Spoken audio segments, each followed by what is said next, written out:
तो दोस्तों Saudi Arabia का नाइट ऑफ चैंपियन खत्म हो चुका है। हमें कमाल के सरप्राइज रिटर्न देखने को मिले, काफी कमाल के मैचेस देखने को मिले हैं। तो और मेन इवेंट की बात करें तो भाई मेन इवेंट हो तो ऐसा हो, काफी तगड़ा मेन इवेंट देखने को मिला। तो चलिए एक एक करके सबके बारे में बात कर लेते हैं। जहाँ पे सबसे पहले मैच हमें देखने को मिला Randy Orton versus Cardi road का, जो कि था किंग ऑफ द रिंग का फाइनल मैच। जहाँ पे क्या तगड़ा मतलब रिएक्शन मिला रैंडी ऑर्टन के इंटरेस्ट पे, और जो ऑडियंस गाना गाया थी रैंडी ऑर्टन के लिए काफी कमाल का था। लग रहा था कि ये रैंडी ऑर्टन की बेस्ट एंट्री है जहाँ हमको ऐसा रिएक्शन मिला है। मुझे तो लग रहा है मेन इवेंट से काफी तगड़ा इनको रिएक्शन मिला। आपका क्या कहना है इसके बारे में? फिलहाल कॉडी रोड को भी काफी अच्छी रिएक्शन मिली उनके इंटरेस्ट पे, जो उनका वो करके जो मतलब सॉन्ग होता है जो लोग करते हैं, उस पे काफी अच्छा उनका रिएक्शन आया। मैच काफी दोनों के बीच में तगड़ा हुआ है। यहाँ पे जब रैंडी ऑर्टन सुपरलेक्स के लिए जाते हैं तो टॉप पे तो रैंडी ऑर्टन के बैक में चोट आ जाती है, जिसका फायदा कॉडी रोड उठाते हैं। उनके मतलब बैक पे बार बार अटैक करते हैं कॉडी रोड। यहाँ पे इस मैच में कॉडी रोड कॉडी लगाते हैं, जिसपे रैंडी ऑर्टन किक आउट कर जाते हैं। उसके बाद फिर क्या रैंडी ऑर्टन टीडीडी लगाते हैं। उसके बाद फिर से आरकेओ के लिए जाते हैं, लेकिन आरकेओ लगता नहीं है। फिर यहाँ टॉप रो पे जो क्रॉस कटर के लिए जाते हैं, मतलब कॉडी रोड, जहाँ पे रैंडी ऑर्टन उसको आरकेओ में बदल देते हैं। तो काफी कमाल का वो भी आरकेओ देखने को मिला। यहाँ पे कॉडी रोड भी कहाँ मतलब पिन होने वाले थे, यहाँ पे वो भी किक आउट कर देते हैं। फिर क्या होता है, रैंडी ऑर्टन पट किक के लिए जाते हैं। फिर वहाँ पे वो सोचते हैं कि इनको पट किक लगाना चाहिए कि नहीं लगाना चाहिए। यहाँ पे फिर पट किक के लिए चले ही जाते हैं, लेकिन कॉडी रोड मतलब हट जाते हैं। जैसा कि पट किक बहुत जल्दी लगता नहीं, आपको पता होगा डब्ल्यूडब्ल्यू में कोई ऐसा मूवमेंट क्रिएट करना होता है तभी लगता है ये। जहाँ पे अब रैंडी ऑर्टन समझ चुके थे कि अब मुझे भैया जीतना है तो मुझे कुछ हरामी पना करना पड़ेगा। जहाँ पे रैंडी ऑर्टन फिर अनबकल होता है, जिसपे वो लगे होते हैं, स्मूथ से उसको हटाते हैं और जाते हैं कॉडी रोड को मारने के लिए। लेकिन कॉडी रोड उल्टा उन्हीं को धक्का दे देती है, जहाँ पे उनके चेस्ट पे चोट लगती है, जिसके बाद कॉडी रोड अपना फिनिशर यानी क्रॉस कॉडी लगा देते हैं। जिसके बाद रैंडी ऑर्टन पिन हो जाते हैं। उसके बाद क्या कॉडी रोड जीत जाते हैं। उसके बाद जब कॉडी रोड जीते हैं तो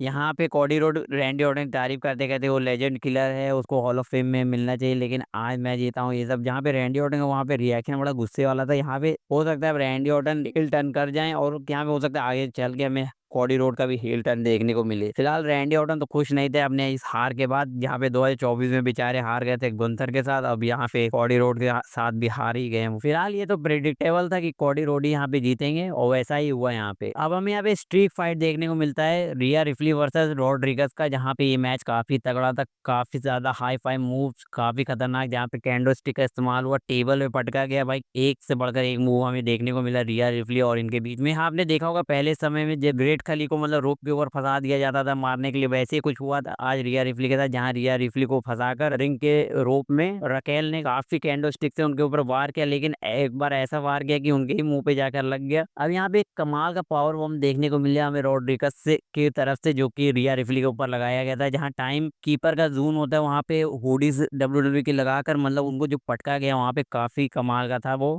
और हमें पता था कि यहाँ पे जजमेंट डे का भी कोई एंगल होगा, जहाँ पे रॉक्सन पा जाती हैं रॉड्रिगस की मदद करने, लेकिन यहाँ पे वो खुद पिट जाती हैं। यहाँ पे इनको बाल्टी के अंदर भर के भी मारा जाता है, वो जो होता है मतलब स्टील का। उसके बाद क्या होता है कि यहाँ पे टेबल सेट करती हैं रिया रिफ्ली, और वहां से अपना मतलब फिनिशर जो लगाती है रॉड्रिगस के बाद, उसके बाद उनका उठने का मौका ही नहीं मिलता। वो 1 2 3 हो जाता है पिन फॉल से। यहाँ पे रिया रिफ्ली इस मैच को जीत लेती हैं। अब हमें नेक्स्ट मैच देखने को मिलता है क्रेमियन क्रॉस वर्सेस सैमी ज़ेन का, जहाँ पे पहले क्रेमियन क्रॉस आता है, उसके बाद सैमी ज़ेन आता है। सैमी ज़ेन को काफी अच्छा रिएक्शन यहाँ पे मिलता है, जहाँ पिछली बार वो सऊदी में काफी अच्छा रिएक्शन मिला था। दोनों के बीच में मैच स्टार्ट होता है, एक एवरेज मैच कह सकते हैं, जहाँ पे हलवा किक लगाते हैं क्रेमियन क्रॉस को, लेकिन क्रेमियन क्रॉस यहाँ पे मतलब किक आउट कर जाते हैं। उसके बाद वो भी अपना फिनिशर लगाते हैं, लेकिन सऊदी अरेबिया को समझ में नहीं आता कि उनका फिनिशर जहाँ पे कोई रिएक्शन ही नहीं आता है। अब यहाँ पे क्या होता है, क्रेमियन क्रॉस उनको बार बार मतलब वो क्या होता है रिंग के साइड जाके मारते हैं, वहीं पे इस चीज का मतलब दूसरी बार मारने के लिए जाते हैं तो वहाँ पे हलवा किक लगा देते हैं सैमी ज़ेन, और इस मैच को जीत लेते हैं। क्रेमियन क्रॉस को मैच तो मिला इसने सऊदी अरेबिया के टूर पे, लेकिन हम बेचारे जीत नहीं पाए। और हो सकता है आने वाले फ्यूचर में कुछ अच्छा हो इनके लिए।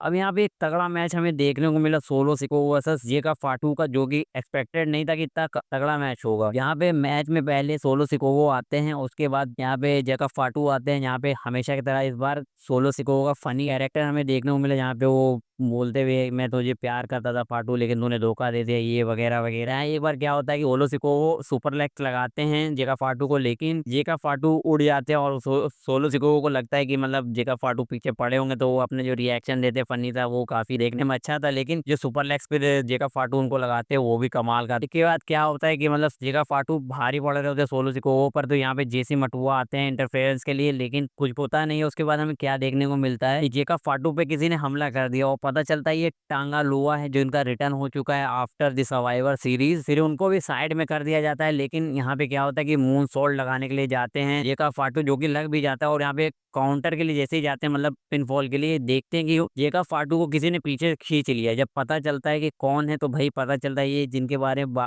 काफी दिन से र्यूमर चल रहा है ये वही है। जी हाँ, यहाँ हिकिलियो का डेब्यूट हो चुका है WWE के अंदर और इस चीज में हुआ है काफी कमाल का हुआ है। WWE ने काफी अच्छा बुक किया है इस मैच को। यहाँ पे ये अनाउंसर टेबल पे इनको चोक स्लैम लगा देते हैं, उसके बाद सोलो सिकोवो इनको समूमन स्पाइक लगा के इस मैच को जीत लेते हैं, जहाँ पे यूएस टाइटल अपने नाम कर लिया है सोलो सिकोवो ने। अब यहाँ से हमें ब्लड लाइन की एक और नई कहानी देखने को मिलेगी और स्मैकडाउन पे कुछ अच्छा होने वाला है। अब डिफरेंट टाइप की स्टोरी अब हमें देखने को मिलने वाली है अब स्मैकडाउन के ऊपर ब्लड लाइन से रिलेटेड। और ये अभी खत्म नहीं हुआ है सोलो सिकोवो और जेकब फाटू के बीच में, अभी और भी चीज आना बाकी है। समर स्लैम में हमें देखने को मिलने वाला है। अब हमें नेक्स्ट मैच देखने को मिलता है क्वीन ऑफ द रिंग का फाइनल, जहाँ पे जेडी कारगिल वर्सेस आस्का का मैच होता है। यहाँ पे इस मैच में कुछ ज्यादा अच्छा रिएक्शन नहीं आया ऑडियंस का, बस इस मैच को जेडी कारगिल जीत गई और अब वो समर स्लैम में चैलेंज करेंगी किसी एक चैंपियन को जो उनको पसंद हो। अब हमें यहाँ पे मेन इवेंट देखने को मिलता है CM Punk versus John Cena for the undistributed WWE championship के लिए। यहाँ पे सीएम पंक जब एंट्रेंस करते हैं तो उनको काफी अच्छा रिएक्शन मिलता है, लोग उनके गाने गा रहे होते हैं, उनका स्वागत काफी अच्छे से होता है। वहीं पे जॉन सीना जब एंट्रेंस करते हैं तो भाई साहब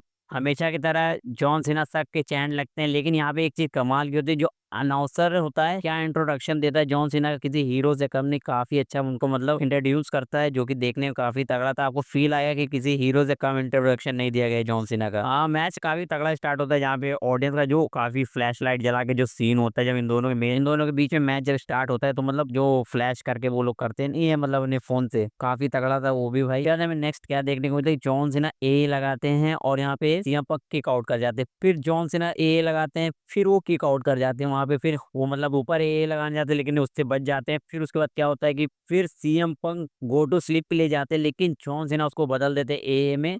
लेकिन फिर से यहाँ सीएम पंक किक आउट कर जाते हैं, यहाँ पे 3 ए लग चुके हैं और यहाँ पे क्या होता है कि मतलब सीएम पंक हार ही नहीं होते। लेकिन जॉन सीना को समझ में आ गया कि भैया अब इसको हराना है तो कुछ करना ही पड़ेगा। यहाँ पे वो हमेशा की तरह अपना बेल्ट उठा के लाते हैं बाहर से और जाते हैं मारने के लिए सीएम पंक के लिए, लेकिन ऑडियंस कहती है नो सीना नो सीना, तो यहाँ पे जॉन सीना उनकी बात मान के इसको वापस रख देते हैं। फिर यहाँ पे क्या होता है कि मतलब सीएम पंक जाते हैं गो टू स्लीप के लिए और लग भी जाता है, लेकिन जॉन सीना किक आउट कर जाते हैं। उसके बाद क्या होता है कि मतलब जॉन सीना शोल्डर टैकल के लिए जाते हैं, लेकिन रेफरी को लग जाता है, जिससे रेफरी बाहर हो गए होते हैं। अब यहाँ पे पता था कि अब रेफरी चोटिल हो गए तो कुछ हरामीपना होना जरूर है। यहाँ पे CM Punk go to sleep के लिए जाते हैं और लगा भी देते हैं, लेकिन अब वहाँ पे रेफरी ही नहीं है, वो 1 2 3 कर रहे भैया, कोई मतलब ही नहीं। अब यहाँ क्या होता है, एक म्यूजिक हिट होता है और ये कोई और का म्यूजिक नहीं, सेट रोलन का म्यूजिक था। यहाँ पे सेट रोलन हमेशा की तरफ Paul Heyman Bronson read Bron Breakker के साथ आते हैं स्लोमो में एकदम, मतलब अपना टाइम लेके, जहाँ पे सीएम पंक भी उनको देख के मतलब कह रहे थे ये साला कहाँ से आ गया मेरे मैच के बीच में। और यहाँ पे क्या होता है कि मतलब ब्रॉन्सन रीड और ब्रॉन ब्रेकर सेट रोलन के इशारे पे मतलब अटैक कर देते हैं सीएम पंक के ऊपर, जहाँ पे सीएम पंक को पहले टेबल पे पटकते हैं, उसके बाद सीएम पंक जाते हैं रिंग के अंदर और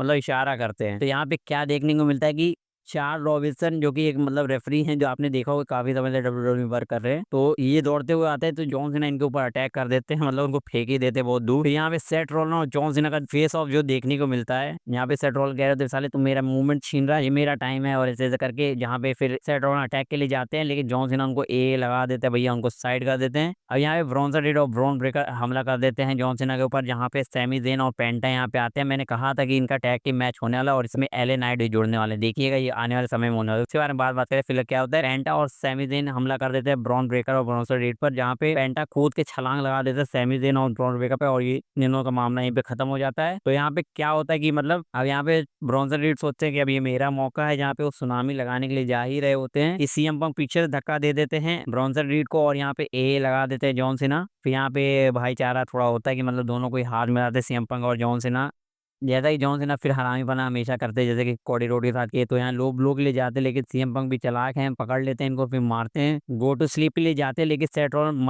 अपने ब्रीफ केस से यहाँ अटैक कर देते हैं मतलब सीएम पंक के ऊपर। उसके बाद क्या सीएम पंक को पहले तो ब्रीफकेस से मारते हैं, फिर स्टॉर्म लगा देते हैं, उसके बाद जॉन सीना इस चीज का फायदा उठाते हैं, पहले सेट्रॉन को बाहर फेंकते हैं, उसके बाद मतलब ए के लिए भी नहीं जाते हैं, वो सीधे मतलब पिन ऑफ पिन कर देते हैं सीएम पंक को, और यहाँ पे जॉन सीना जीत जाते हैं और भाग लेते हैं यहाँ से। तो ये वही बात हो गया कि मतलब तुम लोग मुंह देखते रह गए, बिल्ली जीत गई ऐसा वाला, और यहाँ पे जॉन सीना इस मैच को जीत लेते हैं, और सऊदी अरेबिया का ये मेन इवेंट यहीं पे खत्म होता है। काफी अच्छा तगड़ा मेन इवेंट था यहाँ। आपको कैसा लगा सऊदी का ये मेन इवेंट, कमेंट बॉक्स में बताइए।